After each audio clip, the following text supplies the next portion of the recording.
Et il But at faut the que end, toutes les there is parties puissent rulemaking by pouvoir governments. échanger et Sometimes rulemaking discuter has et to qu'à la be fin, il y ait une an upfront to réglementation de set la a part du frame for a gouvernement. conversation. But the core Et is that il this is faut que something ça which has to donne start. un And cadre pour the une good news is that conversation. since the seventh Mais edition of this la bonne conference nouvelle, is that c'est actually que that depuis has la begun. septième édition de cette conférence, As I said, ceci a achieving commencé. net zero is part of a Et clear comme je le policy disais, and action. eh bien, on peut Commitment. atteindre le In net the zéro. net Ça fait zero partie commitments, the des governments and politiques the nations are déclarées, moving cet towards engagement au that. net Companies are moving zéro. towards that. Et So les that is nations happening. So that le part of font, governance is beginning. les Some entreprises le countries font. are even Donc have cette partie de la even gouvernance commence. Même national certains pays ont contributions. leur Just contribution NDCs, déterminée you're au familiar with début that national, abbreviations. To les achieve net NDC negative en anglais, before et 2050, afin for d'atteindre des example, émissions Finland, nettes and put it négatives into their avant law. So 2050. even Par exemple, la the later Finlande qui a aspect mis of ça removing dans carbon sa in loi. large quantities, Donc, carbon dioxide removal, is reaching that. The Article 6, you have sessions et around donc, this. Article 6, which is about dans l'article 6, vous project-based or avez otherwise beaucoup based de choses collaboration between countries là-dessus,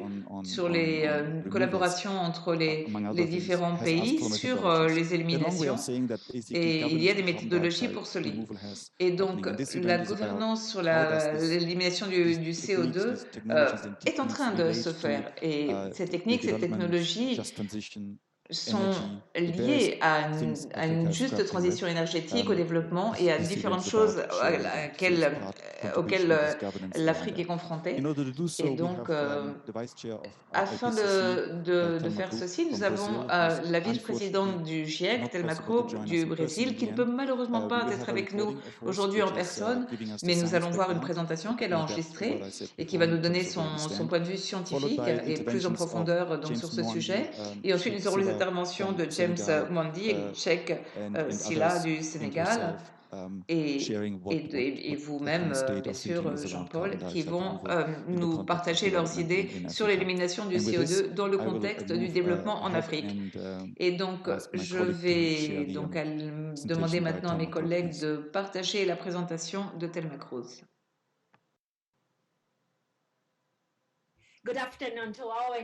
Bonjour à tous, c'est toujours un plaisir d'être avec vous. Je remercie d'ailleurs les organisateurs pour cette invitation. Donc ma présentation est la première de cette session et elle vise à planter le décor pour les présentations suivantes. Et elle s'appuie sur des documents évalués par le GIEC dans son 6e cycle. La diapositive suivante, Alia, s'il vous plaît. Donc, pour présenter, pour dresser le décor en quelque sorte. Merci. Donc, pour cet événement, les trajectoires de dépassement doivent véritablement être débattues et discutées. Selon le GIEC, le dépassement des températures, c'est un excès temporaire d'un niveau spécifique de réchauffement climatique, en l'occurrence à degré 5, qui ensuite, où on arrive à ce niveau ou en dessous de ce niveau à une date précise, en l'occurrence 2100. Donc, les températures de dépassement augmente le risque de libération de l'atmosphère du carbone qui est stocké dans la biosphère en raison des plus grands feux de forêt, de la mort des arbres, des infestations de nuisibles et d'insectes, d'assèchement des tourbières et de fonte du permafrost. Donc, vous voyez ici différentes trajectoires évaluées sur son rapport spécial de réchauffement à degré 5. Et donc, il y en a certaines qui n'ont pas ou qui ont en bleu qui ont peu de dépassement ou très peu, et les autres sont en gris, celles avec un gros dépassement. Donc, ce sont différents scénarios qui nous conduisent à limiter le réchauffement climatique à 1,5 degré à la fin du siècle, mais avec ou sans dépassement. Cet rapport remonte à 2018, le rapport spécial, et il a trouvé qu'un réchauffement continué au taux évalué à l'époque nous conduirait à dépasser ce 1,5 degré en 2030 et 2052. Toutefois, avec la publication du rapport, du premier rapport groupe du GIEC du 6e rapport en août dernier. Donc, le réchauffement projeté dans différents scénarios devrait atteindre ou dépasser 1,5 degré à court terme, c'est-à-dire entre 2021 et 2040, même pour les scénarios où les émissions de gaz à effet de serre sont faibles. diapositive suivante, s'il vous plaît. Donc, le groupe de travail 1 du GIEC prend en compte 5 scénarios illustratifs que vous voyez à gauche de cette diapositive et qui couvrent l'ensemble de la gamme des possibles futurs développements des facteurs anthropogéniques de changement climatique que nous avons trouvés dans la littérature. Ça commence en 2015 et ça inclut des scénarios où il y a des émissions élevées, très élevées, que vous voyez en haut, en rouge. Vous avez un scénario moyen avec des émissions intermédiaires que vous voyez en jaune et ensuite des scénarios avec des émissions faibles et très faibles que vous voyez en bas en bleu. À la droite de la diapositive, vous voyez le changement qui se produit à la température globale des surfaces en long terme, donc à l'échéance 2080-2100, par rapport au niveau pré-industriel. Et ça indique que pour le scénario intermédiaire, par exemple, nous voyons, grâce aux barres jaunes, que la meilleure estimation est de l'ordre de 2,5 degrés, de 2,8 degrés, pardon, et que le plus grand contributeur, ce sont les émissions de CO2 pour tous les scénarios d'émissions. Diapositive suivante. Donc, cette diapositive nous montre la très grande probabilité, qui est de l'ordre de 90-100%, de l'augmentation des températures globales en surface pendant la période 2080-2100 pour les 5 scénarios d'émissions. Et par exemple, pour l'intermédiaire, nous voyons que ça varie entre un réchauffement de 2,1 et 3,5. Et la meilleure estimation que l'on a vue dans l'autre scénario, dans la diapositive suivante, était de 2,8 degrés. Et donc, le GIEC voit ça également pour tout, pour à court terme, à moyen terme et à long terme. Mais moi, je ne vous parle qu'à long terme.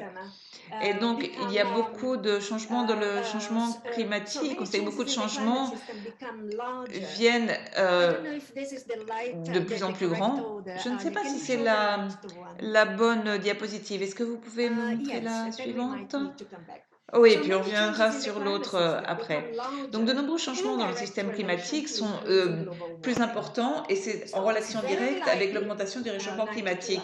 Donc, il est très, très probable, comme je disais, près d'entre 90 et 100%, qu'il y ait de très fortes précipitations et que ces précipitations s'intensifient et deviennent de plus fréquentes dans la plupart des régions. Et dans les régions semi-arides et à moyenne latitude et dans la région d'Amérique du Sud qui reçoit la mousson, et il y aurait donc la plus grande augmentation de la température les jours les plus chauds et qui serait entre 1,5 et 2 fois plus que le taux du réchauffement climatique général.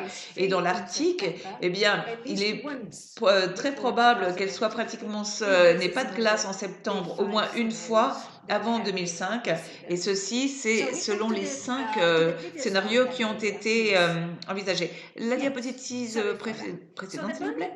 Oui, merci. Question qui brûle les lèvres, c'est de demander si on est sur la bonne voie pour accomplir l'objectif des températures de l'accord de Paris à 1,5 degré. C'est une question fondamentale.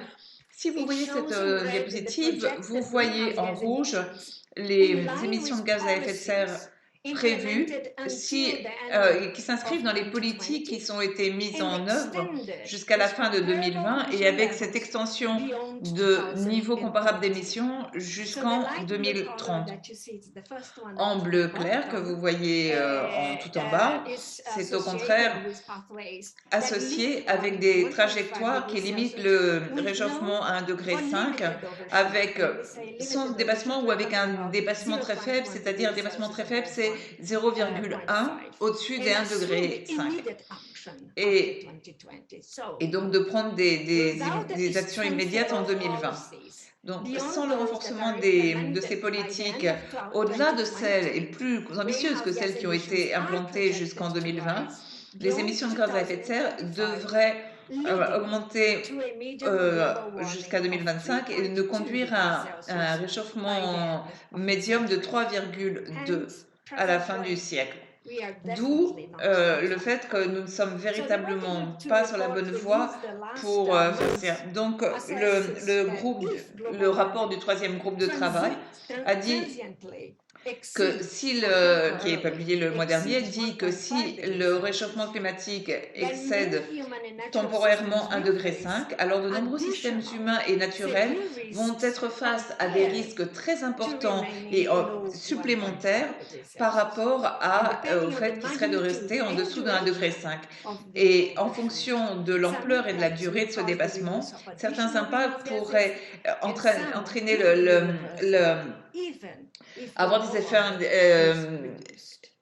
des effets irréversibles et entraîner la libération d'autres gaz à effet de serre. La prochaine diapositive. Oui, merci. Voilà, merci. Donc, sur cette diapositive, vous voyez à gauche les changements des températures en surface par rapport au niveau pré-industriel qui sont prévus pour 4 scénarios d'émissions qui vont d'émissions basses à des émissions très élevées, celles que nous avons vues précédemment. Et à droite, vous voyez ce que le GIEC appelle les raisons de se préoccuper. C'est ce cadre qui communique la compréhension scientifique sur l'ensemble des risques pour 5 grandes catégories, donc des événements météorologiques extrêmes et des événements simples, ponctuels à grande échelle. Et le violet indique des risques importants et les 4 points que vous voyez indiquent le niveau de probabilité et vous voyez qu'ils sont toujours très élevés. Donc on voit que même à un niveau de température que nous avons aujourd'hui, c'est-à-dire de 1,5 degré, nous avons des systèmes en danger et qui sont les systèmes en danger qui sont déjà impactés. Le rapport du groupe 2 inclut également des exemples de risques régionaux très importants qui sont basés sur l'ampleur des conséquences négatives, telles que l'omniprésence des conséquences, le degré du changement, l'irréversibilité des conséquences, entre autres facteurs.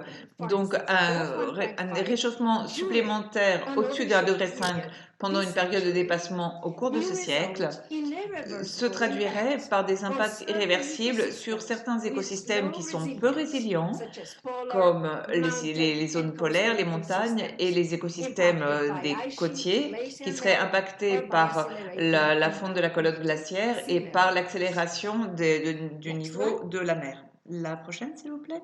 Yes, thank you. Merci.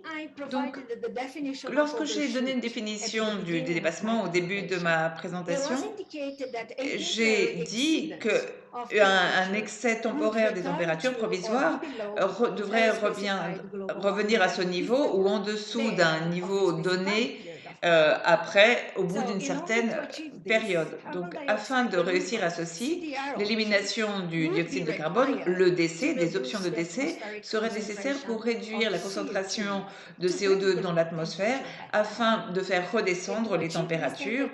Et pour avoir cette réduction de température, là, il faudrait retirer beaucoup plus, un montant plus important de CO2 que le montant de CO2 qui est émis, ce qui se traduirait par des émissions nettes négatives. Mais je suis sûre que les prochains intervenants vont parler de ceci. Donc, plus grand va être le dépassement, plus nous aurons besoin d'avoir des émissions nettes négatives pour conduire les températures à 1,5 degré à la fin du siècle, pour respecter cet objectif. Et j'aimerais souligner une chose, c'est que cela peut provoquer des risques, c'est-à-dire que certaines réponses qui visent à réduire les risques du changement climatique peuvent provoquer des risques, entre autres des risques de mauvaise adaptation et certains effets secondaires néfastes. Donc, par exemple, le déploiement du boisement, qui est l'une des options de décès, et par exemple, si on fait ceci dans un terrain qui normalement n'a pas de forêt, ou si on implémente médiocrement de la bioénergie, ça peut entraîner des risques liés au climat pour la biodiversité, la sécurité alimentaire et hydrique, et même sur les moyens d'existence, en particulier si c'est implémenté à grande échelle dans des régions qui ont un régime foncier incertain. La dernière diapositive. Il y a une autre approche que l'élimination du CO2, mais qui n'arrêterait pas la concentration de CO2 dans l'atmosphère, n'empêcherait pas cette augmentation, c'est la modification du rayonnement solaire, la MRS. Selon la littérature, c'est simplement un complément pour approfondir l'atténuation, par exemple dans le cas de scénarios de dépassement. Cette approche est susceptible de contrebalancer le réchauffement et de réduire certains des risques mondiaux du changement climatique qui sont liés à l'augmentation des températures, à la perte de la banquise, à la fréquence de tempêtes extrêmes et de vagues de chaleur dans certaines régions. Mais il y a en la matière de larges incertitudes et des lacunes de connaissances dans les domaines technologiques quant à la maturité, la compréhension physique, les impacts potentiels et les défis de gouvernance. Et tout ceci pourrait contraindre la capacité à mettre en œuvre ces technologies dans un proche avenir. Je vais finir ma présentation en la résumant par 5 points. Donc, si nous n'arrivons pas immédiatement à réduire à grande échelle les émissions de gaz à effet de serre, cet objectif des 1,5 degré sera hors d'atteinte. Deuxième point, même avec une rapide réduction des émissions, le réchauffement peut être limité à 1,6 degré Celsius à son pic le plus élevé, donc il y a un dépassement de 0,1 et il faudrait retourner à 1,5 degré ou en dessous en 2100. Troisième point, avec ce dépassement, il devrait y avoir des intenses épisodes météorologiques plus fréquents et plus souvent, et ça peut conduire à des risques irréversibles pour les écosystèmes qui ne sont pas très résilients. Quatrièmement, même avec des trajectoires d'émissions qui ont peu ou un développement ou un faible développement, il va falloir quand même avoir recours à l'EDC. Et enfin, la MRS pourrait être une option pour faire face au risque des impacts et face à des dangers imminents, mais ça s'accompagne d'autres risques potentiels. Et je pense que j'ai bien résumé et donné un large aperçu de la question, et je suis sûre que les autres intervenants vont pouvoir approfondir ces sujets. Merci beaucoup.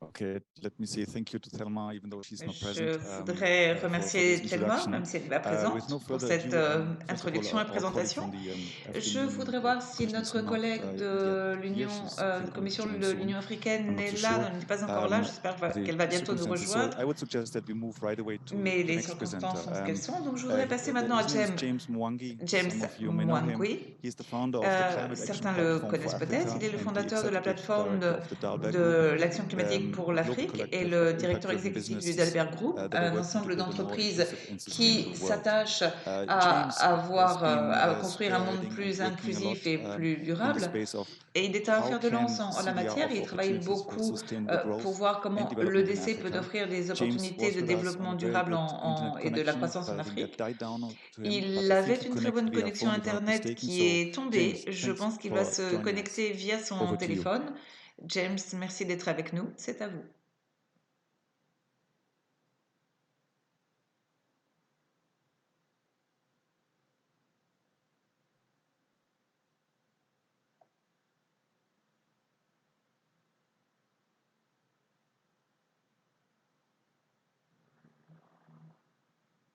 James, you seem to be on mute on your Can you side. hear me now? James, Yes, now we vous hear avez you. peut-être Go éteint ahead. votre micro. Vous pouvez m'entendre? Fantastic. Oui, je Yes. vous entends. My Je vous en apologies prie. again. I was Fantastique. I was on a Vraiment, good je connection vous and présente then toutes mes there was excuses. definitely J'avais une issue bonne with my fiber. My connexion, apologies mais also for missing part of the il y a un conversation. problème, je pense, avec la And thank you fibre, for je the ne sais pas, mais invitation. I will, because I cannot, merci de I m'avoir don't have invité. video and so Comme on, I vous will ne pouvez try pas me voir en to be vidéo, brief je vais tenter and d'être maybe respond bref later to et verbal je répondrai cues. peut-être à des But questions I dans think la suite de la session. the previous Mais presentation did a je very pense que good la job of présentation kind of outlining précédente est one of the two vraiment halves of what excellente dans I le see sens as où elle a the bien climate souligné narrative, les deux certainly as it relates moitiés to de ce que Africa, je vois comme which is le that récit climate change climatique is a et qui sont liés à real, l'Afrique, severe c'est-à-dire and que le imminent changement threat. climatique est Many of the une actions menace are imminente et locked in sévère et or beaucoup planned are d'actions compounding that threat. actuellement sont That contenues threat dans will be cette particularly felt menace. heavily Et cette menace va particulièrement se faire ressentir en Afrique pour deux raisons.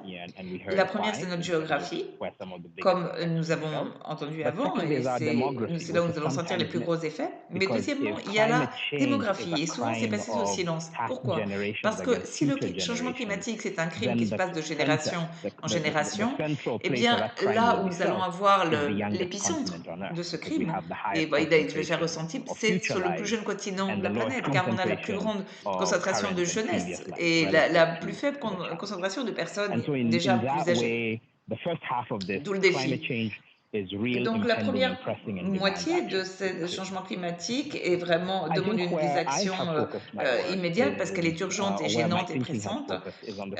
Mon travail et ma réflexion ont été axés sur le deuxième volet, c'est ce qui est une opportunité pour l'Afrique de jouer un rôle essentiel dans l'action climatique.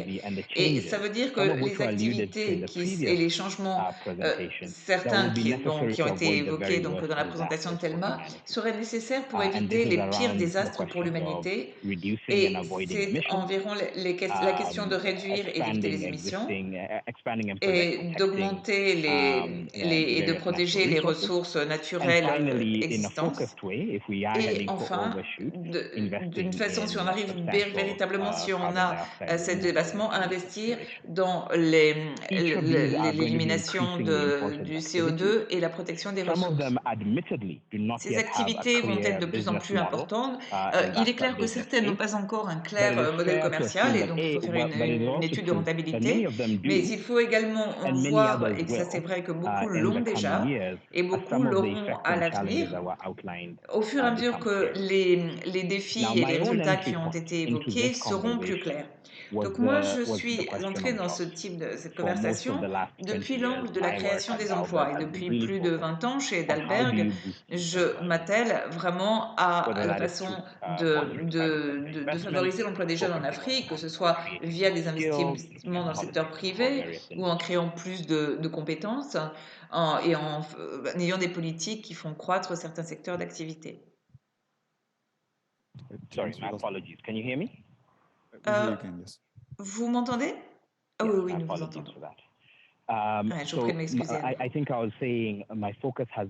Donc, je disais que je me suis donc attelée à la question de la création d'emplois et aux emplois en Afrique.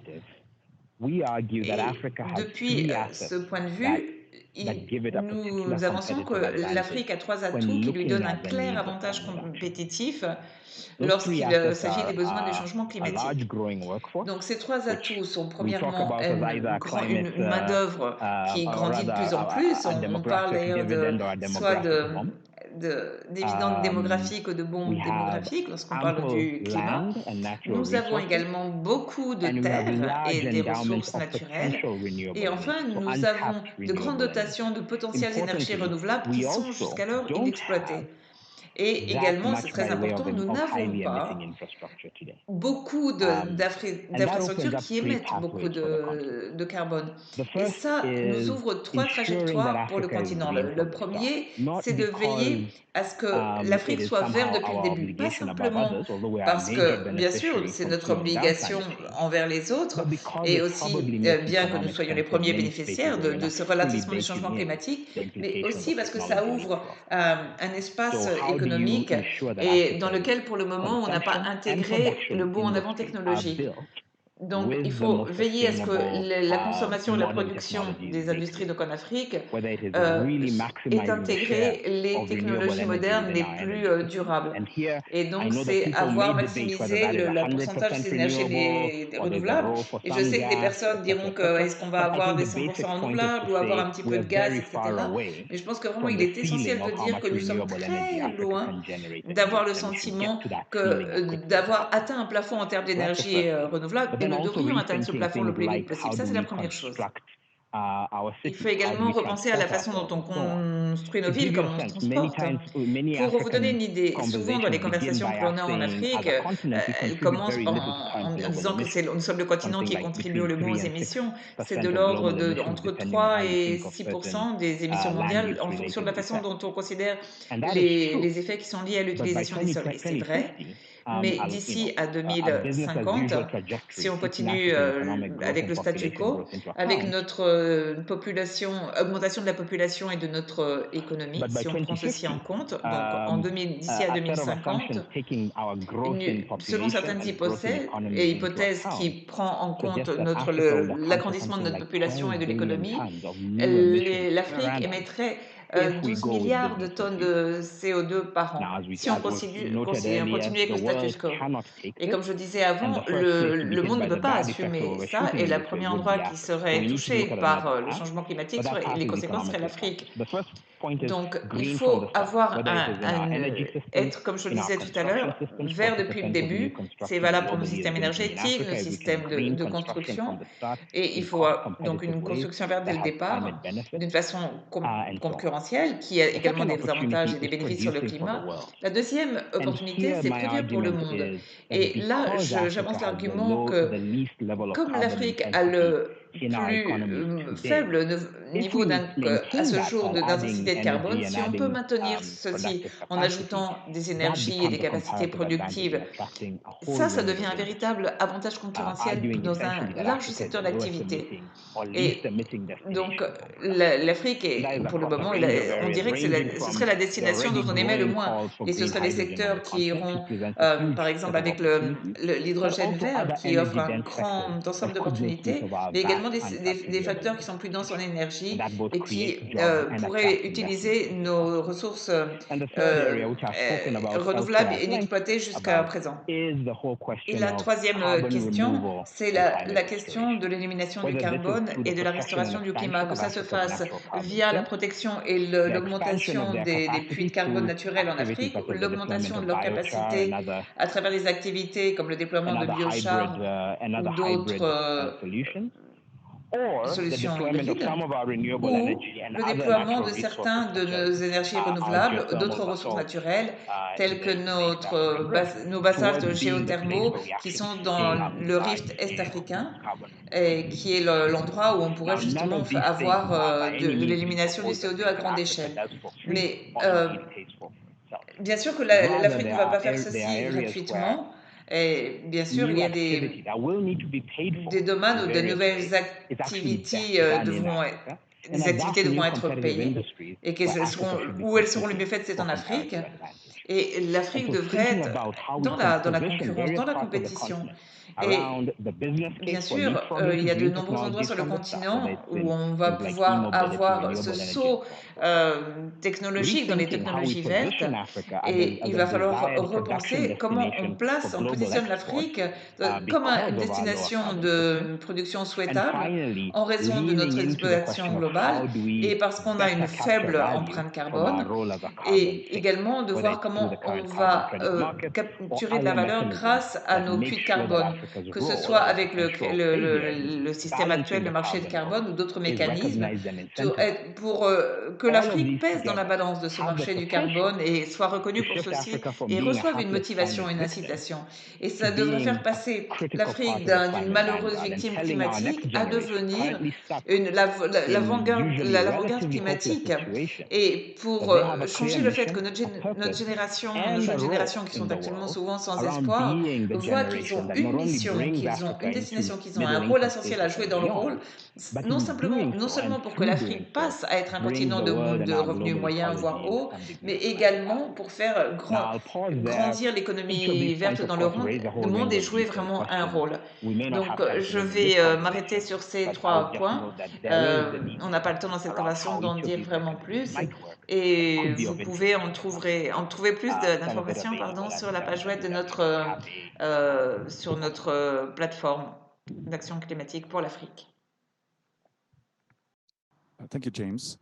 Merci, James, pour votre intervention qui est pleine de réflexions intéressantes et qui appelle à l'imagination. Merci de penser de façon différente et de façon positive pour convertir certains de ces défis quelque chose d'avantageux pour la Sheikh nature. Sylla, who is the director of Je Cabinet voudrais maintenant me Minister for tourner Environment vers and Cheikh Sustainable Sylla, qui est le Development of ministre du Senegal. Sénégal de He has l'Environnement et du been Développement a durable. long-term negotiator for Depuis Senegal. longtemps, il I négocie think I pour was le still having no Sénégal. white Je hair pense and qu'à gray hair l'époque, when je I met him n'avais first même time. pas de cheveux gris But à he's la very première fois young, qu'il a very fait impressive. ceci. So Mais il he will est intervene in jeune et French. As dynamique. far as I Il understand, va so in case intervenir you might en need your français. your Donc, translation je system. vous le And dis au thanks cas où again vous for avez the besoin du translators système de doing a great job. translation. Thank you Merci very much. encore aux So, interprètes. Merci beaucoup Sheikh pour Sylla, votre over to travail. you. Cheikh Sylla, c'est à vous.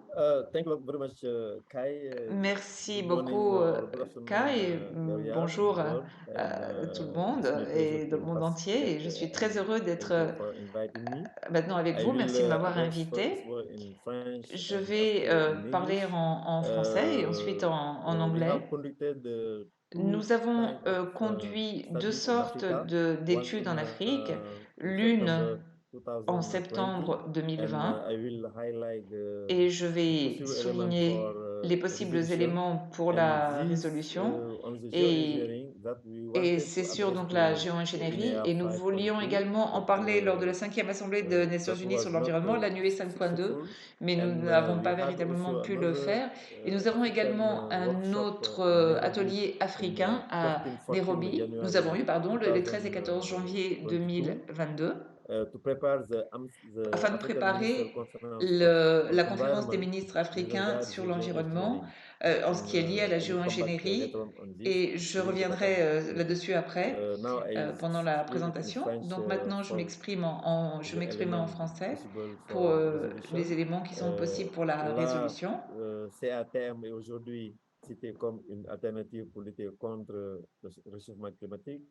Et il s'agit d'un ensemble de technologies complexes dont nous n'avons pas encore la maîtrise complète de ses conséquences, positives ou négatives, au niveau local, régional, international. Et j'ai bien suivi les deux présentations qui sont excellentes de l'IPCC, bon, suivi aussi du professeur. Ce sont deux présentations sur lesquelles je ne vais pas revenir sur l'essence, mais moi, je vais me mettre dans une perspective africaine par rapport à ça. L'Afrique a donc plus à gagner qu'à perdre en prenant les devants et en jouant le rôle central dans la recherche, la gouvernance et les décisions dans ce domaine. Tout d'abord, il est nécessaire de créer un espace transparent et équitable pour la participation de l'Afrique aux discussions et à l'élaboration de résolutions dans le cadre des organes des Nations Unies. Et les éléments clés de la résolution seraient notamment les suivants. Je les cite. Premièrement, les capacités et les limites pour comprendre et gouverner les activités de géo-ingénierie en Afrique devraient être soulignées avec la nécessité d'assurer la responsabilité et la transparence dans toutes les activités liées à la géo-ingénierie. Deuxièmement, il est essentiel d'établir un dialogue avec toutes les parties prenantes en Afrique, en particulier avec les chercheurs et les scientifiques africains et autres, les universitaires, les instituts de formation, les organisations non gouvernementales et le secteur privé en Afrique. Et il est aussi nécessaire d'éviter la recherche et le déploiement à part entière des technologies de la géo-ingénierie sans une connaissance sûre et commencer par des essais de recherche dans les zones confinées. Troisièmement, lancer des essais au niveau régional pour évaluer la capacité de ces technologies à lutter contre le réchauffement climatique, parce qu'on n'est pas encore sûr de toutes les certitudes, et en même temps mesurer leurs conséquences sur les cycles de sécheresse dans le Sahel, par exemple, l'agriculture ou tout autre domaine pertinent afin d'obtenir davantage de preuves scientifiques. Quatrièmement, avec le groupe de négociateurs africains, la possibilité de porter cette question au niveau des cadres pertinents tels que les organes de la Convention sur l'ozone et de la Convention sur les changements climatiques. Le GIEC aussi est un organe statutaire qui pouvait fournir une analyse approfondie des technologies de la géo-ingénierie et de leur implication en termes d'utilisation pour les humains et les écosystèmes. Ces rapports sont remarquablement influents dans l'élaboration des politiques en matière de changement climatique et c'est pourquoi le GIEC doit évaluer de manière approfondie les capacités et les limites de la géo-ingénierie pour réduire le changement climatique et gérer ses risques.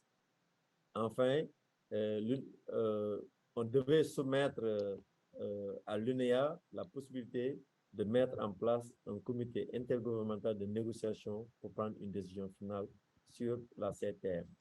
Maintenant, quand nous avons fini cette réunion avec le document africain dont je viens de faire la synthèse, we had the meeting in Nairobi. Nous avons eu la réunion à Nairobi les 13 et 14 janvier 2022.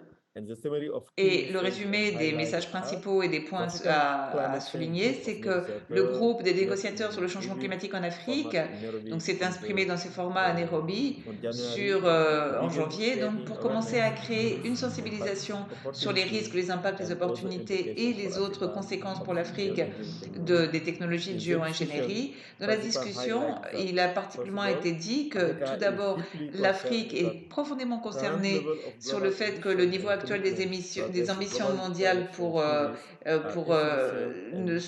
insuffisants pour réduire le changement climatique et donc ils ne vont pas pouvoir limiter dans l'état actuel des choses le réchauffement à 1,5 degré.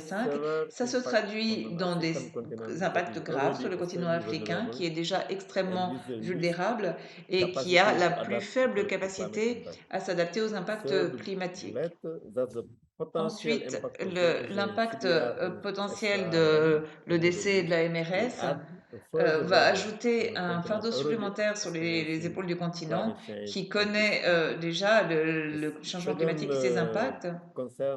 Ensuite, la deuxième préoccupation, c'est que l'Afrique est concernée au premier chef sur le fait que les technologies de MRS et d'EDC, actuellement, avec ce que l'on en sait, on voit qu'il y aurait des impacts transfrontaliers sévères dans de nombreux secteurs et sous l'égide de différentes juridictions. Et en raison de ce caractère mondial et transfrontalier de ces potentiels impacts, il est important que tout souci lié à ces technologies soit pris en compte par les organes qui ont des mandats pour le faire, et des organes des Nations Unies, par exemple, et qu'ils soient vus les aspects scientifiques, techniques, administratifs, politiques et juridiques de tout ceci. Et enfin, le dernier point, c'est que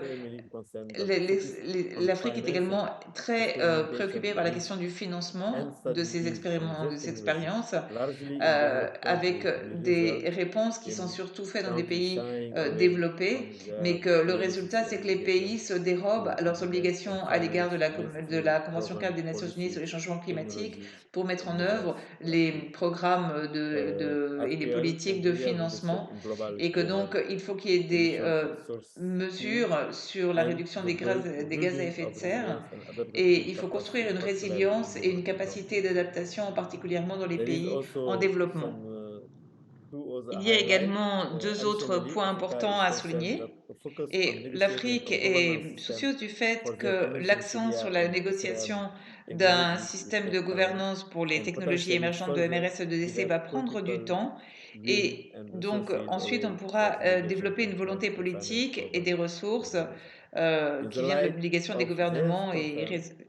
Et à la lumière de tout ceci, ça confirme qu'il y a de grands degrés d'incertitude qui entourent ces technologies, et donc l'Afrique ne devrait pas soutenir cette application de ces technologies, mais devrait plutôt supporter le développement d'entités scientifiques faisant autorité et revoir l'état des connaissances de ces technologies. Il faut l'évaluation de leur potentiel bénéfice, équilibre bénéfice, coût-risque, et tout ça doit être fait par des organes qui ont le mandat pour le faire, comme le GIEC par exemple, qui doit avertir des politiques internationales, des débats et des informations qui sont basées sur la science, et tout en reconnaissant l'importance du contrôle international afin d'éviter une avancée unilatérale de la géo-ingénierie, et de veiller à ce que les préoccupations africaines soient vraiment prises en compte. Et il faut construire donc une analyse qui fasse autorité sur l'état actuel des connaissances et de la technologie, et également il y a un besoin de faire grandir les capacités de construire que l'Afrique n'a pas pour le moment. Et donc l'engagement de l'Afrique dans ces questions de gouvernance n'est pas possible étant donné, comme je le disais, le niveau limité de compréhension et ensuite considérant qu'il existe des organes qui ont le mandat, des organes des Nations Unies qui ont le mandat pour le faire et de répondre à toutes défis et questions de géo-ingénierie qui pourraient être soulevées. Et donc, c'est ce que nous avons fait en préparation de notre réunion de Nairobi. Et la troisième action que nous avons développée en Afrique, c'est basée sur une étude qui préparait ces réunions que nous avons eues donc à Nairobi. Nous avons mis entre les mains des gens tous ces documents de la négociation africaine sur le climat pour revenir avec une vue d'ensemble de l'Afrique sur le type de décision que l'Afrique doit prendre à l'égard de la géo-ingénierie. Et pendant notre meeting, ça a été la géo-ingénierie a été mise à l'ordre du jour, mais malheureusement, le groupe africain des négociateurs n'a pas finalisé la décision à prendre pour l'Afrique et donc dans d'autres sujets. Et donc, ce sera sur l'ordre du jour de meetings à venir que l'on verra après la COP. Et il est probable que l'Afrique ne veuille pas parler à la COP, mais au moins on va continuer à explorer la façon d'avoir des recommandations africaines avec l'état Thank you very réel de much, cette technologie pour le présent. Merci Sheikh beaucoup. This brings us, I think, Merci is the beaucoup, colleague Cheikh from the Silla. UAC? Est-ce que No, notre collègue de I think they didn't make l'UCI it. est là? Non, elle n'a Anyhow, so pas I think then arrivé. we're basically moving Donc, je to pense que our nous allons passer à la Q&A session de session. Maybe questions-réponses.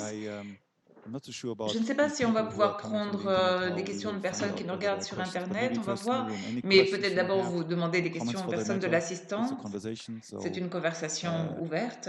Donc, please feel free to raise your hand. n'hésitez pas à lever votre I know main. it Je takes sais que c'est one toujours to move the le premier village. pas Yes, thank you qu'il very faut much. faire. Merci beaucoup. Great, I get some Je vais exercise. faire comme un peu d'exercice comme ça. Thank you very much. Merci beaucoup. My name is Dion Je m'appelle Dion Kuza et je travaille ici en Namibie sur une ONG d'énergie renouvelable. Ma première question, c'est comment le Centre et le réseau pour les technologies climatiques, le CTCN, appuie l'ordre du jour que nous discutons ici. Et y a-t-il des possibilités? Car si nous allons développer une technologie de cette sorte, j'imagine que le CTCN jouerait un grand rôle dans ce rôle en veillant à ce que la technologie soit pertinente pour les zones de déploiement où on veut la mener et également pour veiller à ce que le transfert des technologies ne pose pas un fardeau sur les pays en développement en termes de coûts. Et ensuite, l'autre question concerne les droits de la propriété intellectuelle. Joue-t-il un rôle et également est-ce que nous avons des normes internationales pour voir quelle est la meilleure technologie que nous cherchons en termes de restauration climatique ou pour d'autres méthodes de capture de l'énergie. Donc je pense que ma question concerne plutôt le CTCN, les droits de population intellectuelle et la façon dont on les voit en fonction du protocole de Nagoya pour partager les bénéfices et pour être sûr que les communautés puissent bénéficier de ce partage des ressources. Est-ce qu'on a quelque chose d'équivalent pour ce type de technologie pour veiller donc à ce qu'il y ait cet équilibre juste?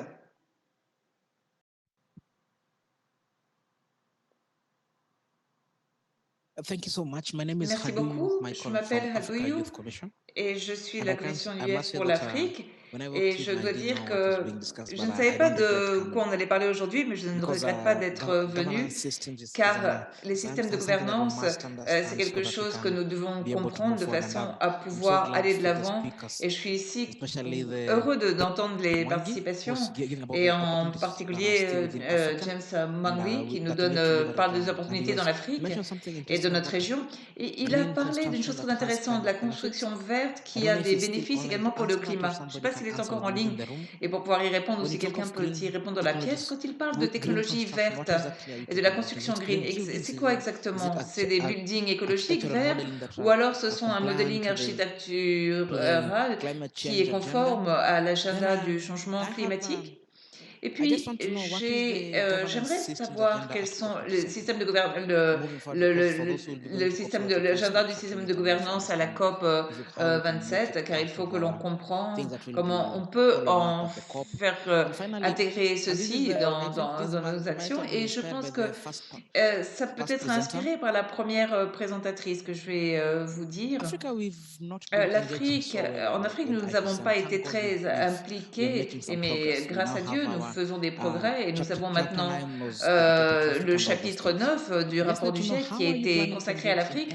Donc, comment vous allez vous impliquer dans le rapport d'évaluation numéro 7 car j'ai vu que la première présentatrice parlait beaucoup du groupe de travail 3, des résultats et des résultats du rapport. Donc, comment planifiez-vous cette évaluation et est-ce que le rapport 6 vous a éclairé et comment est-ce que nous, comme les jeunes, on peut également avoir bénéficié de ce type d'éclairage? Merci pour cette question. Avant de répondre, je voudrais savoir si si on a des questions qui viennent de l'espace virtuel. Non, pas pour le moment. Donc, on va y répondre. Je vais peut-être commencer à celle qui était très concrète et qui s'adresse à James. Donc, qui concernait la construction verte. Et ensuite, je reviendrai aux autres questions.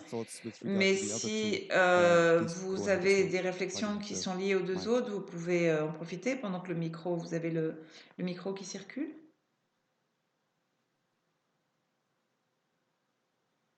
James, we don't hear you. James, on ne vous entend pas.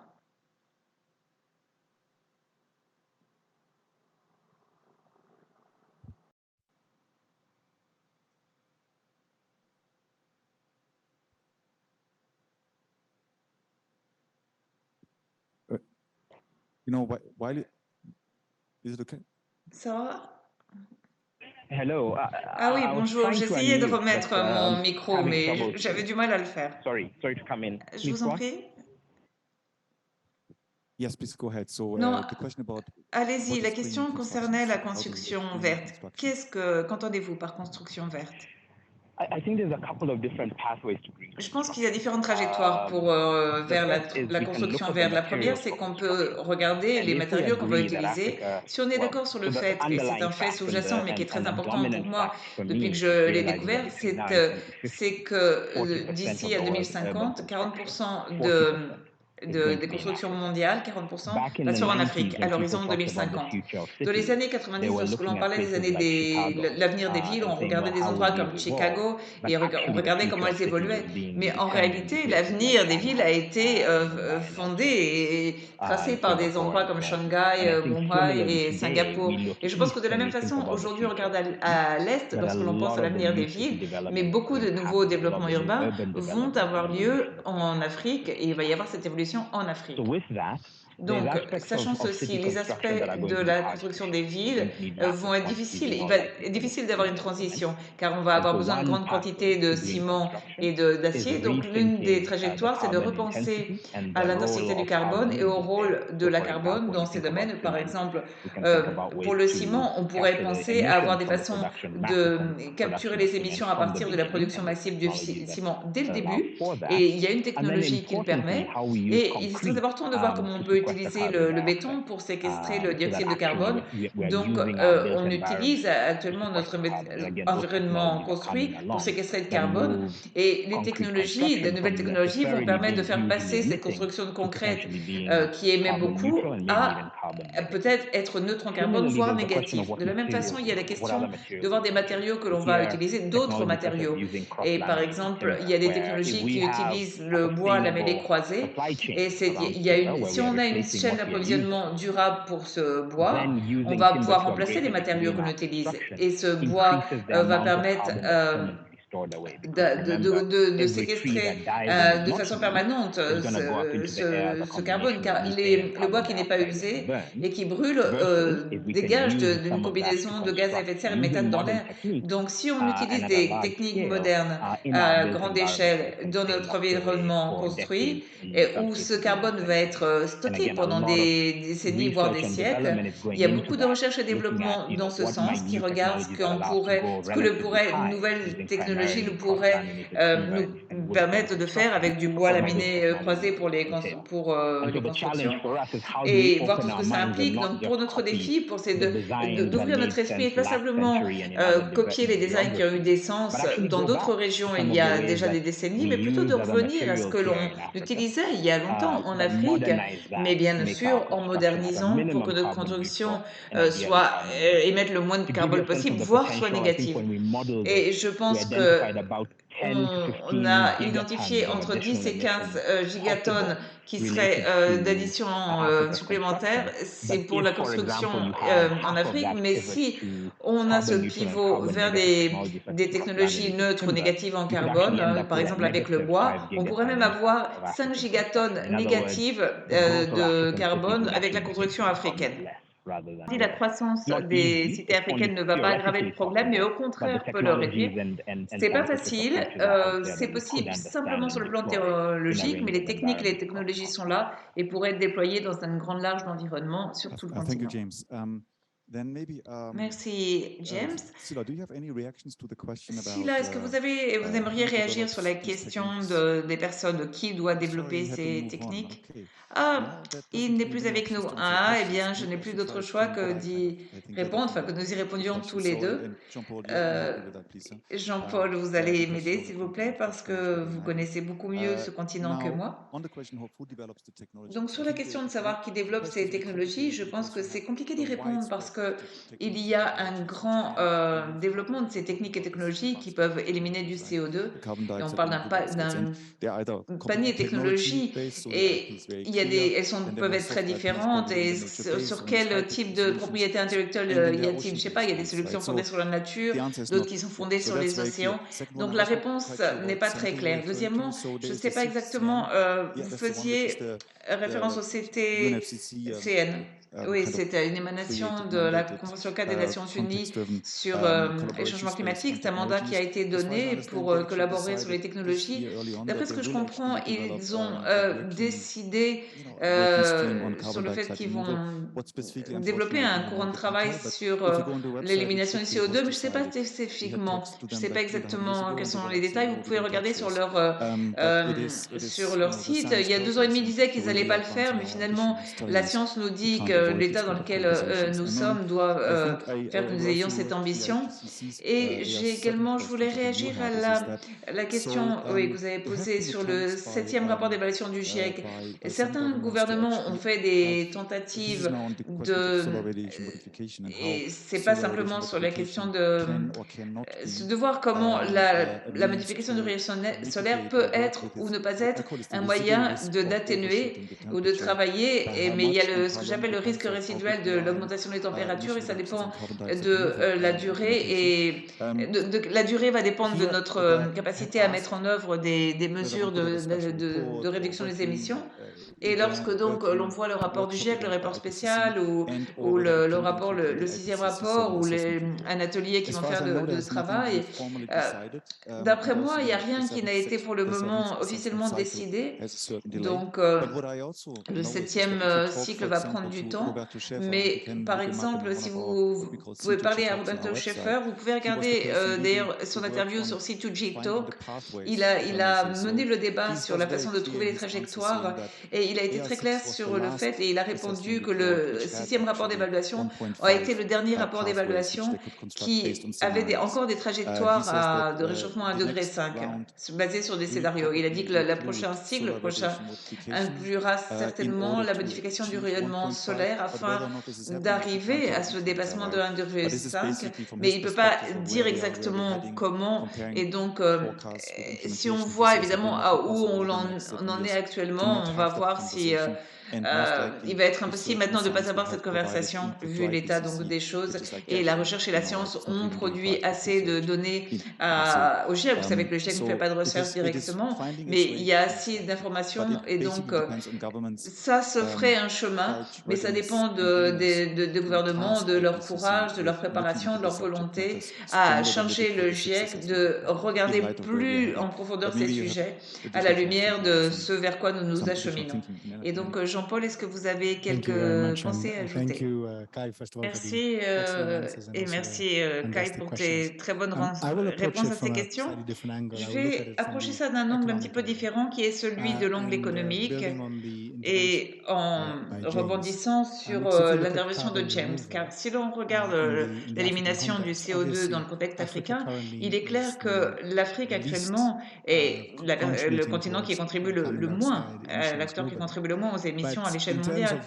Mais en termes de ce que l'économie future réserve, et je parle à la fois de l'économie africaine et de l'économie mondiale, et de voir comment on prépare les pays africains à ce contexte et comment on situe l'Afrique dans un schéma, un format où elle peut tirer un avantage de toutes les décisions qui vont être prises au niveau mondial. Mais même, il faut être proactif en termes pour décider les technologies, voire celles qui vont être les plus propices aux pays africains en se basant sur leurs ressources existantes. Donc, si l'on regarde tout d'abord les aspects de solutions d'élimination fondées sur la nature, l'Afrique a de grandes opportunités. Mais actuellement, le marché du carbone, il n'y a pas de marché mondial du carbone qui soit efficace. Il y a des marchés volontaires donc les pays africains peuvent utiliser, mais en général, ils obtiennent un prix un prix inférieur. Et il y a différentes raisons à cela, mais si on veut développer la capacité de l'Afrique pour le marché de crédit de carbone, il faut vraiment veiller à l'intégrité de ces marchés. Et en particulier pour permettre aux pays africains de jouer le rôle qu'ils peuvent jouer théoriquement, car le travail que l'on a fait avec l'UNICA et CAP a été que juste en utilisant les solutions fondées sur la nature, l'Afrique peut remplir 30% des besoins de séquestration d'ici 2050. Mais elle doit être payée pour ça, elle ne va pas le faire gratuitement pour cette séquestration. Et ça doit être fait à un taux qui n'est pas de $10 au moins, mais un taux qui reconnaisse le fait que nous sommes sur le point d'avoir ce dépassement, reconnaisse le fait que ceci aura des coûts énormes dans le monde entier et que ça peut être une opportunité pour utiliser des investissements que l'on ferait de toute façon, car qu'on investisse en agriculture ou dans la création d'emplois.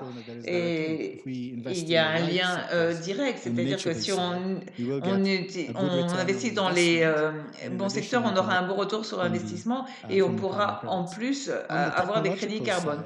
Et sur le volet technologique, maintenant, ceci pourrait apparaître plus comme un coût depuis un point de vue africain, car on n'est pas propriétaire de ces technologies. Et il y a un certain nombre de pays africains qui sont déjà très engagés dans l'exportation de combustibles fossiles, par exemple, et ceci représentant une grande part de leurs économies.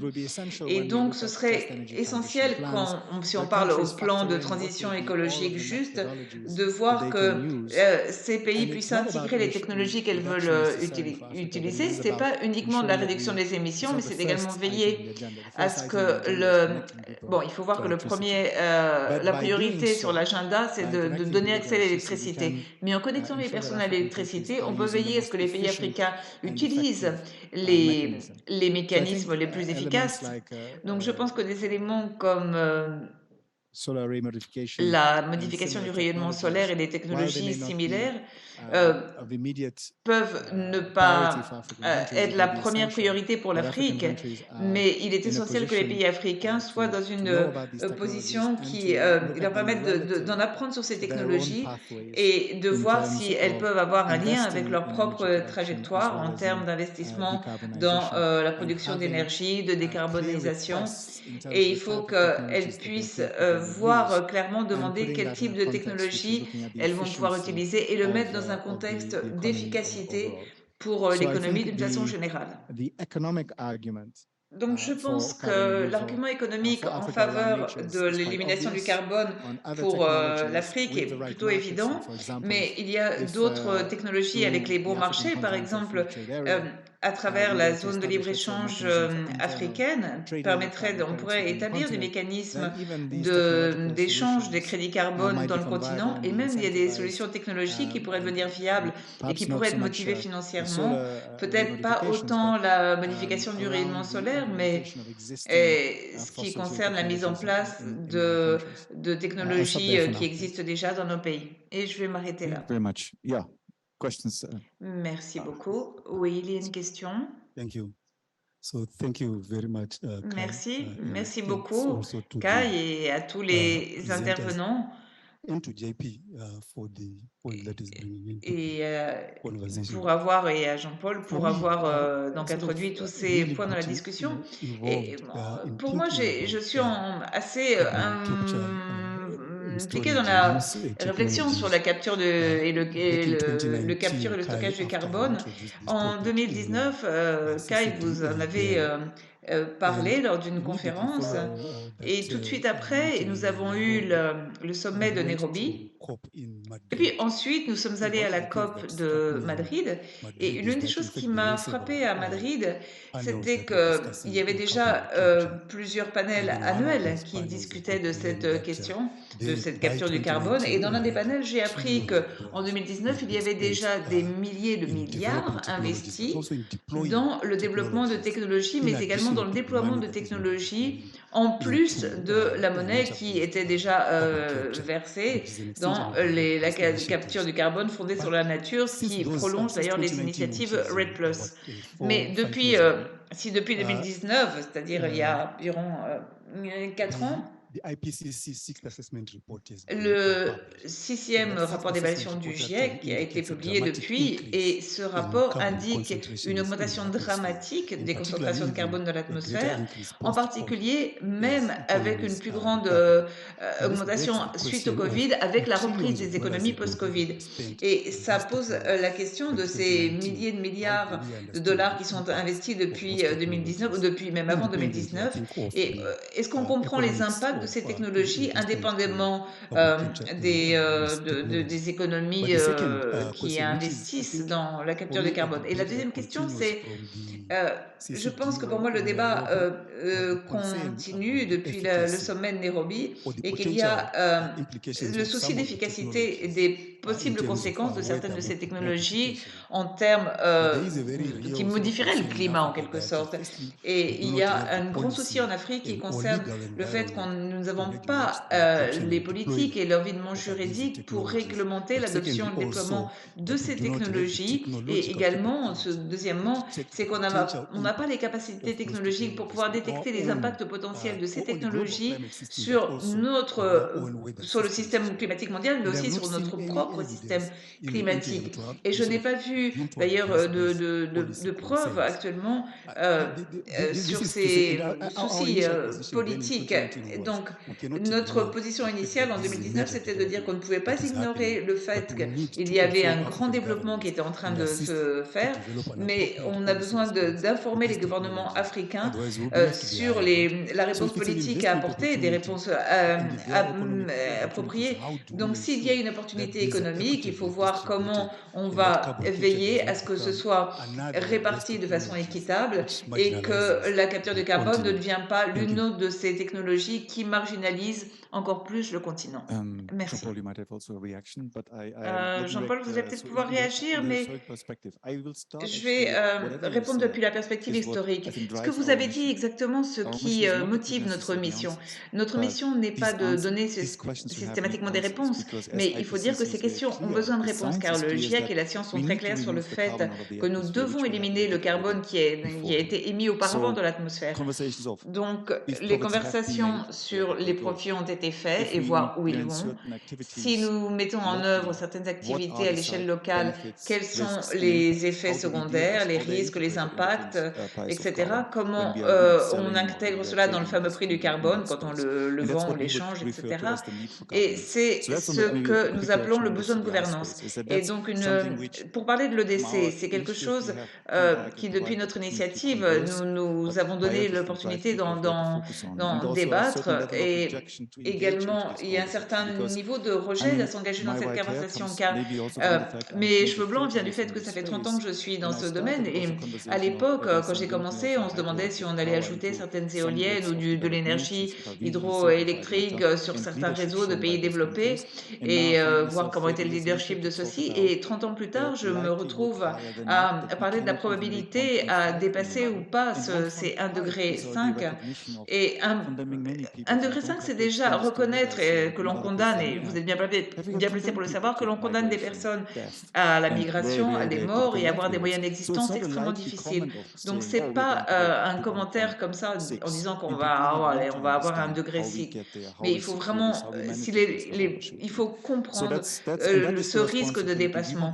Et c'est la responsabilité que l'on veut encourager grâce et pousser les politiques à s'engager dans ces conversations et à mettre les motivations nécessaires. Si on ne trouve pas des réponses à ces questions de comment on va éliminer le carbone, soit à travers des systèmes que les émissions, les réductions des émissions ne peuvent pas réduire. Mais de toute façon, il faut l'éliminer. Ça, c'est une chose. Et je pense que Jean-Paul pourrait également ajouter quelque chose. Pour ce qui est de la modification du rayonnement solaire, il est intéressant de voir que nous, comme initiative, nous avons glissé en quelque sorte du terme de géo-engineering à ce terme, parce que la géo-engineering, c'est un terme qui dit qu'on élimine du CO2 et c'est un clair élément de l'atténuation contre les causes du changement climatique. Mais la Convention 4 des Nations Unies nous dit qu'il faut le faire à une échelle imaginable. Et la modification du rayonnement solaire, c'est comme un pansement que l'on se mettrait pour ne pas aggraver une autre blessure, se protéger contre d'autres blessures. Et Thelma Cruz a dit clairement quelles étaient les conséquences d'un réchauffement de 0,1 degré par rapport au degré 5. Donc, d'où la question de où est-ce qu'il faut s'engager. Et maintenant, j'en reviens à la modification du climat dont vous parliez. C'est toujours une sorte... il y a des effets mais la modification du climat est faite pour déclencher la pluie afin d'en avoir où on veut en avoir, et ça peut affecter les voisins, et c'est là que le problème commence. Mais il y a... c'est encore considéré comme une intervention climatique, mais pas comme une intervention de modification du climat, car ça modifie le climat localement. Mais il y a une modification des techniques de MRS qui sont des cas limites. Par exemple, ce qui est l'éclaircissement des nuages marins, qui consiste à pulvériser du sel dans le ciel pour condenser plus les nuages, qui ainsi sont plus clairs et qui reflètent moins de lumière, et donc ça rafraîchit en dessous. Mais ça, dans ce cas-là, il n'y a qu'un impact proche sur les voisins. Mais il y a des expériences à plus grande échelle, par exemple en Australie, sur la grande barrière de corail, à cette échelle-là, et pour voir si la modification du climat peut en fait protéger l'écosystème et l'économie de ce système qui est vital pour cette région de l'Australie. Et bien sûr, c'est la différence entre la modification du climat et l'environnement juridique qu'il faut pour avoir ça. Et ça, il faut une reconnaissance pour ça. Mais c'est utilisé. Est-ce qu'on a certaines réglementations pour le faire? Et est-ce qu'on comprend ce que c'est? Etc., etc. Donc, je pourrais m'étendre là-dessus, mais là, je vais laisser la parole à Jean-Paul pour voir quels sont ses commentaires. Merci beaucoup. Je pense qu'il faut que nous nous centrions sur les besoins immédiats de l'Afrique, des pays africains, à savoir l'accès à l'énergie en particulier. Et si nous continuons, si nous voulons combler ces besoins sur la base des technologies dont nous disposons actuellement, eh bien, les choses vont pouvoir peut-être changer très vite, en particulier avec l'hydrogène vert qui pourrait changer la donne, mais si l'on continue avec les technologies dont nous disposons actuellement, pour donner un accès à 100% à l'électricité aux citoyens, et bien dans ce cas-là, nous allons beaucoup augmenter les émissions, même si la majorité de cet accès s'appuie sur des énergies renouvelables. Mais ça restera une augmentation importante sur le continent, même si cela représente peu à l'échelle mondiale.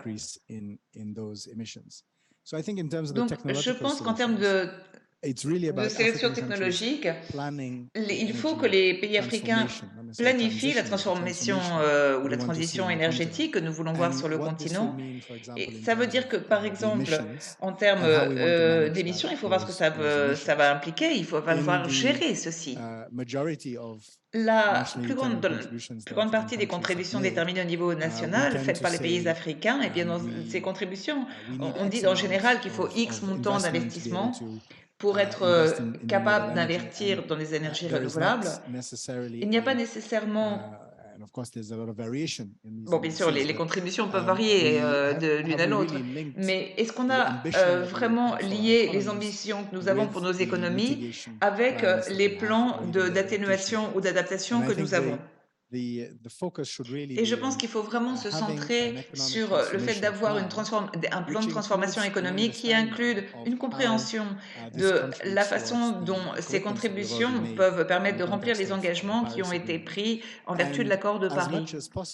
Dans la mesure du possible, et d'ailleurs James a été très fortement souligné ceci, on va avoir un grand nombre de ces interventions qui vont réduire les émissions, même avec l'accès à l'énergie, mais qui vont aussi nous donner le meilleur retour sur investissement et vont donner un réel avantage concurrentiel à l'Afrique. Si l'on regarde par exemple le scénario actuel des combustibles fossiles, un grand nombre de pays exportateurs de ces combustibles ne récoltent pas encore les bénéfices de ces combustibles, en partie parce qu'il n'y a pas une valeur ajoutée, il n'y a pas une chaîne d'approvisionnement qui produise assez de valeur de cette production, et dans de nombreux cas, nous donnons des subventions à cette production de combustibles fossiles et il y a très peu de fiscalité dans ce sens en Afrique. Et si l'on veut être rationnel en regardant même la production de capacité actuelle, nous allons voir que la transition va certainement créer plus d'emplois et créer un taux plus rapide de croissance. Et le travail de l'ECA va dans ce sens. Nous avons vu qu'en investissant dans des technologies vertes, dont l'économie intelligente et les solutions fondées sur la nature, nous pouvons augmenter jusqu'à 420% la valeur brute. Car avec ce type d'investissement, on a plus de valeur dans la chaîne de valeur qu'avec simplement des investissements dans les combustibles fossiles ou l'extraction des ressources pour l'exportation. Et je pense que ces plans que les pays africains peuvent mettre en œuvre doivent inclure la compréhension du fait que certains pays vont continuer dans le même scénario parce qu'ils ont déjà investi, par exemple, de façon importante dans les combustibles fossiles, ils vont continuer à émettre. Il faut voir quelles vont être les technologies appropriées qui vont leur être utiles dans ce sens. Et ensuite, il faut créer le lien avec la capacité du continent pour la recherche, c'est-à-dire que de voir qu'on peut même avoir des solutions qui sont enracinées en sorte dans les capacités que nous avons au sein du continent, et je pense qu'il faut lier ceci aux besoins face auxquels nous sommes. Merci. Thank you. I think James will get back to you. Merci. Est-ce qu'on peut avoir une réaction de James ou après? Il est en ligne. Attendez une seconde. On va voir la réaction de James. Notre James virtuel. Thank you. Merci, oui, je suis James virtuel. Et là, c'est bien de vous entendre. J'ai une question pour rebondir sur ce que disait Jean-Paul sur les investissements. Je pense que c'est très pertinent et probable. Va falloir commencer à définir les réponses climatiques, et la réponse climatique actuellement consiste essentiellement à créer des opportunités d'investissement et veiller à ce que l'on mobilise des capitaux privés pour répondre à ces défis. Avant le déjeuner, nous avons eu une conversation sur la gestion des déchets et quelqu'un a soulevé la question suivante. De créer des opportunités d'investissement pour cette gestion des déchets, qui est une forme de pollution, consiste à privatiser un problème public. Et on appelle donc au fait de garantir qu'on ait des politiques publiques suffisantes pour répondre à ces problèmes publics, même si ces politiques publiques sont conçues pour guider des investissements privés. Et donc, si on transpose cet argument à l'atmosphère, le dioxyde de carbone est une sorte d'externalité au processus de production que l'on emploie depuis, disons, environ 200 ans.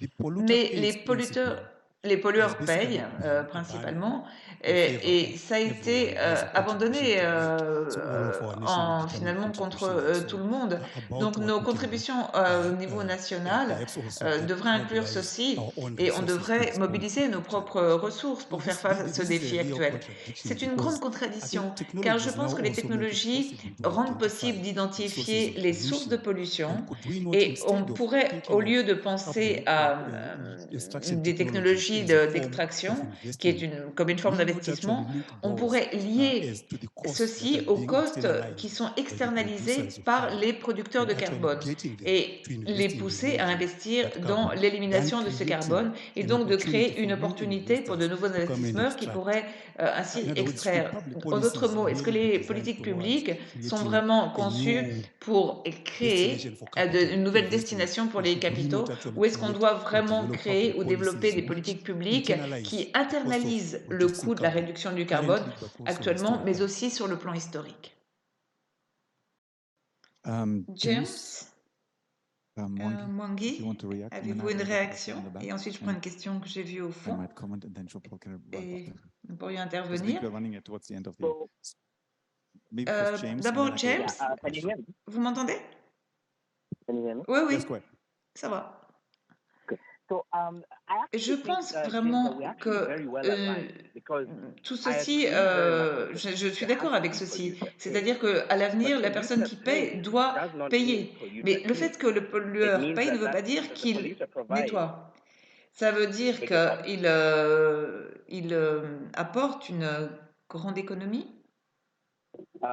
Sorry, Oui, polluter donc pay doesn't mean polluter clean. It means le that polluter le provides pollueur money apporte that de goes into l'argent a market qui that vient allows dans un a marché, business that is disons focused une on entreprise management qui est to really axée thrive sur and grow.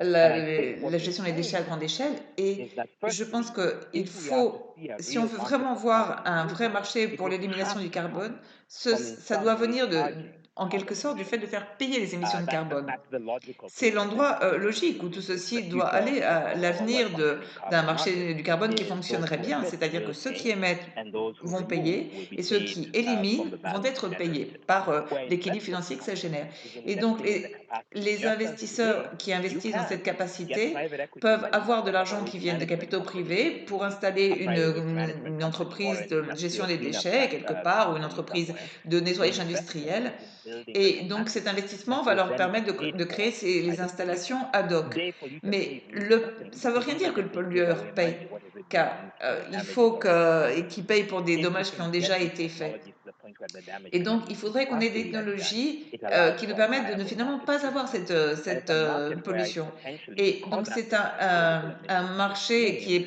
we would be favorable à paying l'Afrique, car relatively little, l'Afrique while qui émet because très we have a peu, lot of eh bien, n'aurait renewable pas beaucoup à capacity, payer, alors que it comme is elle a une extracting grande a fair amount of capacité value in return. d'extraction des émissions, elle toucherait un grand montant. C'est Thank à you, vous. James. Gentleman in the back, please. Merci, James. Monsieur qui est au fond. Thank you very much. Merci beaucoup. My name is Tabi Joda. Je m'appelle Tabi Joda. Exchanges. Et ce sont vraiment, nous avons un échange très brillant. J'aimerais faire un petit commentaire. Et pour une approche qui est liée à ces conversations que très souvent ne prennent pas en compte les parties prenantes que sont les communautés locales. Il faut comprendre ce qui est en jeu, il faut comprendre leurs pensées et les risques qu'ils supportent quand toutes ces interjections ont lieu, et même les cadres politiques dont nous parlions. Donc, qu'est-ce qui est en jeu? On est parti en avant avec la transition qui est censée vraiment apporter une vraie transformation, être verte et durable. Mais je crains qu'on peut laisser des gens derrière nous et à la traîne. Et donc, je serais très heureux si vous pouviez m'expliquer comment on connecte toutes ces pensées de façon à ce que ces dernières parties prenantes, mais ces derniers n'est pas du tout péjoratif, ne soient pas laissés derrière.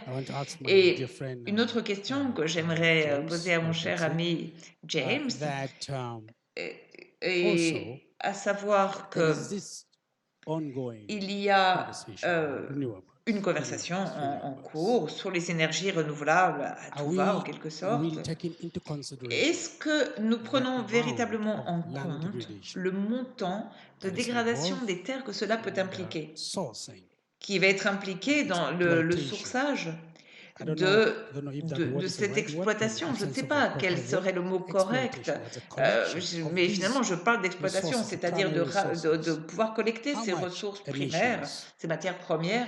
Quelle do they émission cela constitute? va-t-il How much risk générer? they constitute? Because we are also Et quels trying sont to les look risques at that issue qui of y sont natural y occurring afférents? radioactive C'est par materials exemple, being ça peut generated générer des through matériaux the process of exploration radioactifs. and exploitation Donc, that avec has l'exploration often et very harmful, l'exploitation, il y a souvent substances des on those substances very radioactives local très communities. So I just want dommageables, très to see the néfastes decency pour les side communautés locales. of Donc, these j'aimerais processes voir le côté and how décent, on va can dire, we de ces enhance that processus et in de a voir way. comment nous And pouvons then renforcer thirdly, ceci d'une just certaine to say façon. that Et it would be very troisièmement, nice juste pour for dire que ce our serait très partners bien pour tous to nos perhaps partenaires, consider that our governments peut-être need de to hear prendre en a new compte language que nos around the issues gouvernements of social doivent justice, écouter un nouveau which is langage very sur la important. justice sociale. Et ça, c'est un The point rule of law, fondamental. very L'état important. de droit The absence of est très corruption, important. it's very L'absence de important because the corruption, rules, très importante especially également, right now, car with les new, règles, en particulier maintenant new avec emergence or la nouvelle emerging challenges, émergence especially ou around the Sahel, les where I'm défis working, qui émergent de tout with ceci state que l'on extrait du fragility, sol, eh where bien, you are ça getting peut more provoquer and la more fragilité des États où l'on a de armed plus en groups plus des emerging from groupes different qui subissent des spheres dégâts. and occupying the Et, spaces of natural resource control. et on voit leurs espaces And occupés pour as we extraire les are ressources planning, naturelles. perhaps Et donc, lorsque decently on one side, il there faut is qu'on this planifie de façon décente there are these ceci activities d'une façon, taking place on the et other ces side of it. activités qui So ont I was just lieu de maybe l'autre côté bringing de the ceci. nuance. Donc, That's why I mentioned euh, just some nuance c'est peut-être thoughts une nuance, around some of this, so that j'ai we des can pensées peut-être understand, nuancées sur ces especially sujets, et how j'aimerais much comprendre en does particulier social justice plays in these worlds, comment in these systems, la justice and sociale how should plaît we dans ce package rôle, dans this ces for systèmes, dans governments quelle to mesure, understand that as et much comment as we on need peut to faire en sorte really que ces put these gouvernements frameworks into comprennent ce practice dont nous avons and besoin getting them pour towards véritablement mettre to ces cadres push en for pratique emissions reduction. et There is that need for people inciter à who la are réduction des working on the émissions. front Il y a line, un the besoin people pour who que les are personnes qui living in these travaillent different aux value premières chains loges have et a qui sense of vivent dans ces social différentes cohesion, chaînes de valeur, which is et very important eux, ils for doivent the thriving of every voir un society. sens de la cohésion No sociale. C'est productive très society important pour can la lutte d'une survive without société. peace. Et la And société ne so, peut with pas reference to survivre the incidents sans in la Sahel paix. ongoing Donc, right now, I really par want exemple, regardez les to incidents au hear Sahel from you what are your qui ont lieu thoughts about actuellement. how Et you j'aimerais vraiment think entendre de votre part vos we pensées can go forward sur est-ce with que vous these pensez sur la façon side by d'aller side, de or what is l'avant the et de way faire to face à prevail ces over deux these côtés dont already je parlais. C'est-à-dire maybe que almost pour prevailing circumstances. Thank you very much. qu'il y a des circonstances qui ne prévalent pas sur d'autres. Thank you very much. Merci I beaucoup. now have a very pertinent intervention, so I lost. Merci, j'ai James, did you have also your hand up? perdu It wasn't James. showing anymore. Ah, il n'est plus avec nous. Well, not really, but just sort of a brief Juste response to une brève réponse à point ce that qui vient Chabi d'être makes soulevé about the potential impacts sur of les impacts climate potentiels actions des on actions local climatiques livelihoods, sur les moyens land, and d'existence so on. locale, sur la I terre, believe etc. JP would have a better Je resource pense for me, que better Jean-Paul response than me, pourrait but répondre, compléter for bien sûr instance, in ma réponse, mais nature-based par exemple, dans les solutions, one solutions of fondées sur la the most nature, important l'un considerations are des in fact éléments the le plus importants governance qui doivent être pris en considerations, compte, c'est not to celle de explore gouvernance, the implications c'est-à-dire let's say, d'examiner of les implementing conséquences de carbon la mise en sequestration place in, de la let's say, séquestration de forested areas. carbone dans des And then terres the questions forestières. become, well, what are the L'une land tenure systems? des questions, c'est qu'est-ce qu'il en est dans les systèmes de régime foncier et comment elles sont réglementées et comment l'intervention en elle-même affecte ceci, mais également les moyens d'existence, en particulier ceux des personnes plus marginalisées, des acteurs plus marginalisés comme les femmes et les enfants. Et je crois qu'on peut redire la même chose et les prendre en compte dans la conception et la mise en œuvre d'approches basées sur la modification du rayonnement solaire à grande échelle ou des interventions qui visent à soutenir le captage de carbone. Et ce sera ma réponse. Merci. Merci, je pense que nous arrivons à la fin. Donc, James, je vais vous laisser conclure. I am done. Thank you very much for your Moi, time. j'ai fini. Je vous remercie à tous de votre attention. Thank you very much, you. Kai. Merci I beaucoup, would like Kai. to start. J'aimerais commencer. James, yes, go ahead. James, je vous en prie, allez-y. Sorry, I Online didn't James, know please. which James was being referred to. Ah, I je don't know savais if I pas, had the pardon, je floor or savais not. pas My- si my j'avais apologies, la I parole ou wasn't pas. You have the Je vous prie de m'excuser. Bear with me. I was just going to offer one very Donc, quick j'allais feedback, dire simplement which une is, chose, c'est que I think the social, je pense que economic questions being la raised question and sociale et socio-political économique questions soulevée being et la asked, question and sociopolitique est we all need to primordiale. accept Et that je the pense que decision les makers décideurs success africains doivent is that part of the accepter challenge we're facing qu'une partie de ce défi auquel nous sommes face est systémique that is driven and et compounded by c'est conduit par le changement climatique et ça pourrait en partie être résolu par l'action climatique. Autrement dit, la façon de faire face à cette question du manque d'emploi, c'est en créant de véritables flux de valeur pour la direction, la gérance économique qui va nous permettre de pouvoir, que les gens aient accès à la terre et pouvoir capter un montant suffisant de carbone en Afrique pour les communautés. Et donc, il faut qu'il y ait un effort pour améliorer la position de l'Afrique sur l'économie mondiale du carbone, et c'est-à-dire être sûr que les pollueurs payent, et donc qu'on ait un vrai marché du carbone à l'avenir, et de déterminer les méthodes de travail intensif et ainsi pour le biochar et d'autres technologies et pour lequel l'Afrique doit être compétitive, être dans un système compétitif. Et ça veut dire de générer un revenu qui puisse conduire ces nouvelles industries de l'avenir et qui produisent également d'autres bénéfices. Et avec tous ces défis climatiques auxquels nous sommes face. Et de penser à tout ceci, à l'instabilité qu'il peut y avoir. Et donc, il faut que les défis soient relevés et qu'on ait un maximum d'emplois. Il faut créer des perspectives, créer un investissement direct pour augmenter les opportunités pour les nouvelles technologies. Et ça, c'est fondamental pour l'économie. Il ne faut plus parier pour l'économie du passé, mais opter pour celle de l'avenir. Thanks a lot, James. Merci Towards the beaucoup, end, James. Je pense qu'à la we lost you a fin, little bit. on n'a pas But thank you véritablement entendu ce que vous vouliez nous dire, mais je vous remercie vraiment pour tous ces commentaires tout à fait éclairés qui nous permettent de mieux situer comment nous aimerions voir ou ce qu'on peut conceptualiser, c'est-à-dire l'élimination du CO2 en Afrique. Donc, je vais faire quelques remarques pour conclure. Avant tout, je remercie tous nos intervenants qui ont véritablement donné des idées fantastiques sur cette question et qui ont bien resitué cette question dans son contexte particulier du continent africain. Je remercie également notre partenaire, C2G, qui a co-organisé cet événement, et tous nos partenaires de la conférence CCDA et aussi de l'initiative ClimDev.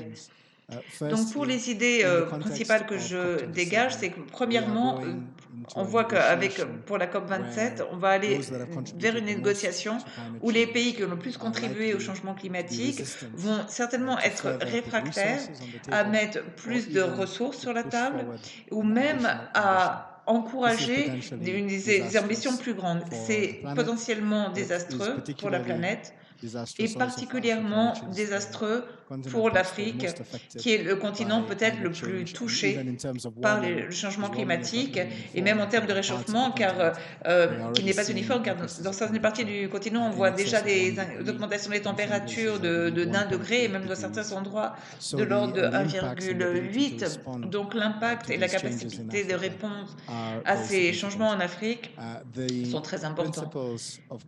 Les principes, bien sûr, c'est selon lequel le fardeau devrait peser plus sur les pays qui ont historiquement émis, ça c'est l'idée, mais le contexte de nos discussions aujourd'hui nous a permis de voir comment les pays africains peuvent moderniser leur économie et avoir des modèles qui vont en voie de la transformation économique, où les faibles émissions sont non simplement importantes pour réduire les émissions, mais elles sont également optimales dans le contexte d'ajout de valeur ajoutée, et d'aller dans le sens ces trajectoires peuvent créer de grandes opportunités.